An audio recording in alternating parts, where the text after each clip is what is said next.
Pemirsa, Komnas HAM menduga ada keterlibatan oknum TNI Polri dalam kasus kerangkeng manusia di rumah Bupati Langkat nonaktif terbit rencana perangin-angin. Oknum TNI Polri itu disebut turut berperan dalam penganiayaan penghuni kerangkeng itu.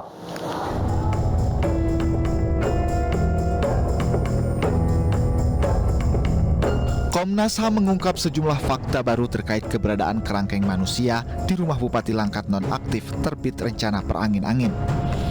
Komnas HAM temukan sejumlah keganjilan dan dugaan pelanggaran hak asasi manusia.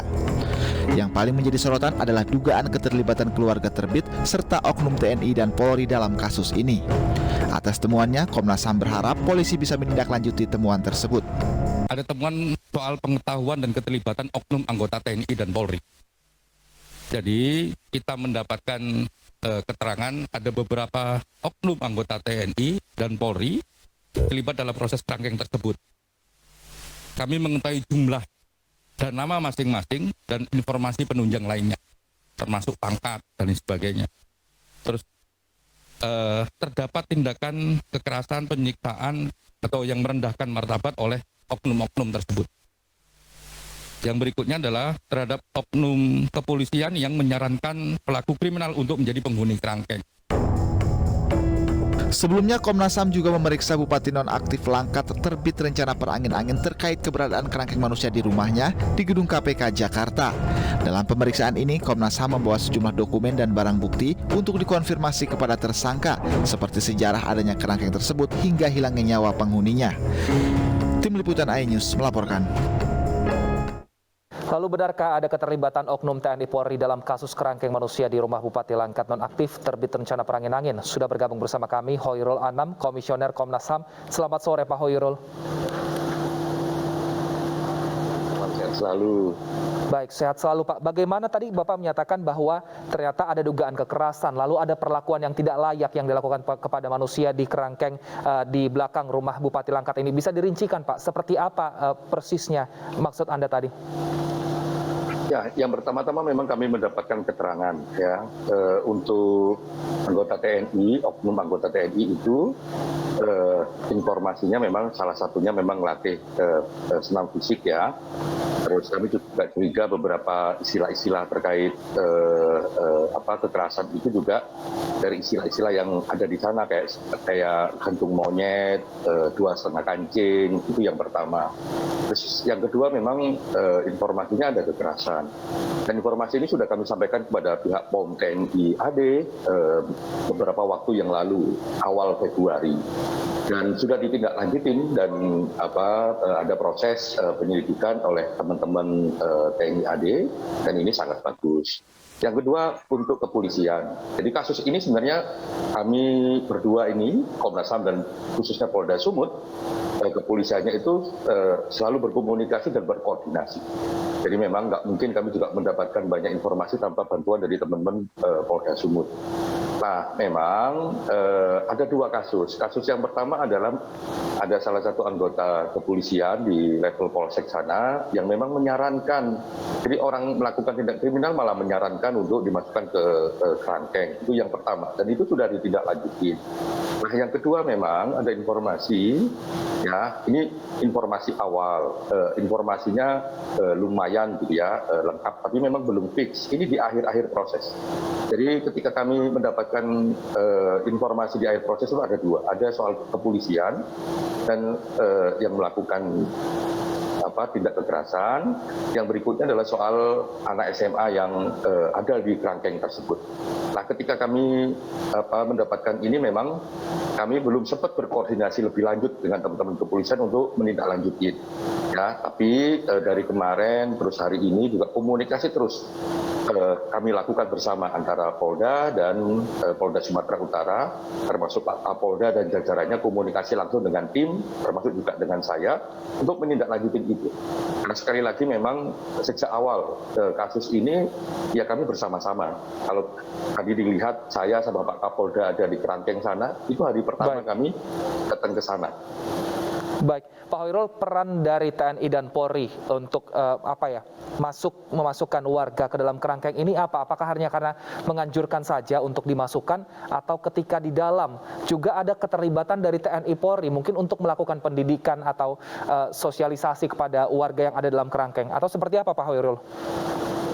Yang pertama-tama secara detail memang kami mendapat informasinya, tapi tentu saja tidak bisa di-share di ruang publik karena nanti akan mempengaruhi bagaimana proses pendalaman dan penyelidikan oleh POM TNI AD maupun oleh teman-teman kepolisian. Namun kalau ada pertanyaan begini, ini beberapa rekan media yang lain juga tanya, apakah ini terkait dengan kematian? Ya. Sampai saat ini kami tidak mendapatkan informasi tersebut. Jadi apakah berhubungan dengan kematian, kami tidak mendapatkan informasi tersebut. Yang kedua, informasinya jumlah orang. Jadi nama-nama kami memang dapat, pangkat kami juga memang dapat, dan tentu saja juga tidak bisa kami share di ruang ini. Gitu. Baik, nah tapi ada juga pendapat dari pihak keluarga yang menyatakan bahwa biar saja anggota keluarga mereka itu dikerangkeng di situ karena ternyata mendapatkan makanan dan juga mendapatkan perawatan yang dinilai layak oleh keluarga yang dikerangkeng ini. Lalu bagaimana Komnas HAM juga mungkin menimbang dari pendapat keluarga yang anggota keluarganya dikerangkeng ini, Pak Hoirul? Ya, yang pertama-tama memang di media awal itu hampir semua saksi mengatakan diperlakukan secara layak, gitu ya. Dan betul memang dikasih makan 3 kali sehari, makanannya juga baik, gitu. Itu memang tak terbantahkan. Tapi apakah mendapatkan kekerasan, penyiksaan atau perlakuan merendahkan martabat? Kami mendapatkan informasi sejak awal. Kalau teman-teman ingat ya, ada video viral, ada salah satu penghuni kerangkeng di sana ketika ada aksi penegakan hukum oleh KPK, itu kan ada yang luka-luka di sininya. Nah, itu videonya cuma 5 detik. Kami mendapatkan video yang jumlahnya lebih banyak. Itu kerjasama antara kami dengan Polda Sumatera Utara. Jadi kami kerjasama, kami mendapatkan video tersebut. Dan ternyata di video itu diakui bahwa ada pemukulan. Nah, dari situlah sejak awal kami yakin, bahkan itu hari pertama ya kami datang ke sana, kami yakin bahwa banyak perlakuan yang kekerasan, merendahkan martabat dan sebagainya. Baik. Tapi memang prosesnya susah gitu. Jadi tidak serta-merta kami bisa mendapatkan keterangan, kesaksian dan lain sebagainya. Karena memang ada suasana ketakutan di sana. Dan kami yakin juga teman-teman kepolisian juga susah juga mendapatkan berbagai keterangan karena berbagai hambatannya. Soal constraint waktu, soal banyaknya peristiwa di antara tahun 2010 sampai tahun 2022. Lambat laun itu kami dapatkan berbagai kesaksian itu, termasuk yang seperti yang kami share di jumpa pers kemarin. Baik, terima kasih Pak Hoirul Anam, Komisioner Komnas HAM. Kita harapkan semoga nanti laporannya bisa semuanya terkumpul sehingga bisa terbukti apa sebenarnya yang terjadi di dalam kerangkeng yang terdapat di rumah Bupati Nonaktif dari Langkat. Terima kasih Pak Hoirul, sehat selalu. Ya, Mirsa, masih membahas persoalan yang sama. Kami telah terhubung melalui sambungan telepon dengan Kabid Humas Polda Sumatera Utara, Kombes Pol Hadi Wahyudi. Selamat sore Pak Hadi. Assalamualaikum, selamat sore Mas. Waalaikumsalam Pak Hadi, kami ingin konfirmasi.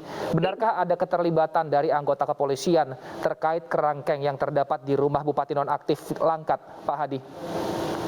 Ya, yang pertama kami sampaikan terima kasih kepada Komnas HAM yang sejauh ini kita terus berkoordinasi dan berkomitmen bersama Polda Sumatera Utara untuk menuntaskan, membuka dan menyelesaikan peristiwa ini. Kemudian yang kedua, kami sampaikan bahwa penyidik di Treskrim Polda Sumatera Utara sudah menaikkan status penyelidikan menjadi penyidikan. Didasari gelar perkara dan 2 laporan polisi. Yang pertama, laporan polisi yang pertama itu korban atas nama almarhum Saryanto Ginting, dan laporan polisi yang kedua korban atas nama Abdul atau Bedul. Nah, kedua korban ini sudah dilakukan ekshumasi beberapa waktu yang lalu. Dan terindikasikan dari hasil ekshumasi dan otopsi itu ada dugaan tindakan kekerasan yang terjadi di dalam kerangkeng. Kemudian yang ketiga terkait dengan rilis yang disampaikan oleh Komnas HAM kemarin bahwa ada dugaan keterlibatan oknum anggota Polri. Sampai dengan saat ini secara resmi kami belum menerima rekomendasi itu. Akan tetapi langkah-langkah yang dilakukan oleh Polda Sumatera Utara, kami melakukan pendalaman serta penyelidikan terhadap dugaan keterlibatan oknum itu. Jadi sampai dengan saat ini Propam dan penyidik di Treskrimum juga sudah melakukan langkah itu untuk mendalami serta menyelidiki keterlibatan oknum anggota Polri. Kami tegaskan bahwa jika memang terbukti, sekali lagi jika memang terbukti ada keterlibatan oknum anggota Polri dalam peristiwa ini, pimpinan Polda Sumatera Utara tidak ragu untuk memprosesnya.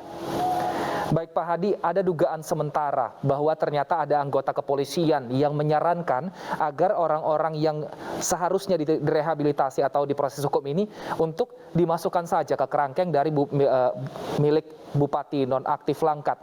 Kalau seperti itu, apa sanksinya yang bisa diberikan oleh Propam nantinya ke anggota polisi yang terbukti, jika terbukti melanggar, Pak Hadi? Iya, kita kan saat ini mendapatkan informasi itu dari apa yang disampaikan oleh teman-teman Komnas HAM.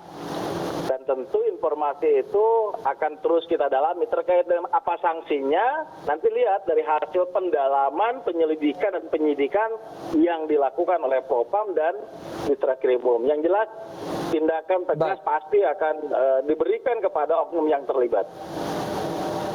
Baik, terima kasih Kombes Pol Hadi Wahyudi Kabid Humas Polda Sumatera Utara. Kami nantikan seperti apa penyelidikan dan juga pendalaman dari pihak internal kepolisian.